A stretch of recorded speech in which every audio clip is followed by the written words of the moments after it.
the complex number a plus bi on the Argand plane? Assume a and b are both positive. We will move a units right on the real axis and b units up to get to the point a, b.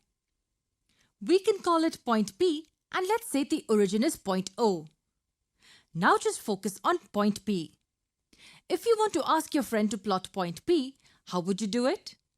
Your friend just has an empty graph in front of her and you want to ask her to plot point P. Let's move this graph to the left and have an empty one on the right. So one thing you could tell your friend is move A units to the right and B units upwards and you will get point P. Is there any other way in which you can ask her to plot this point? Let me give you a hint.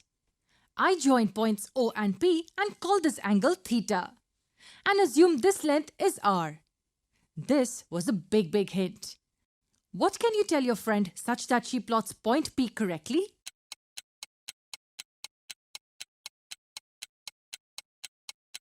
Well, you can tell your friend two things.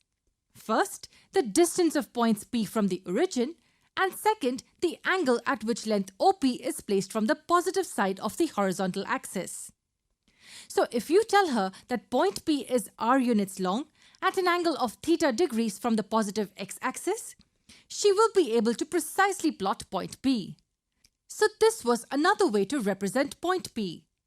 You can either give her A and B or r and theta. In either case, she will be able to plot point P. This thing you see on the right is the polar representation of a complex number. Nothing different and nothing fancy. It's the same concept, we're just using different parameters to represent point P. We will continue with this concept in the next part of the video.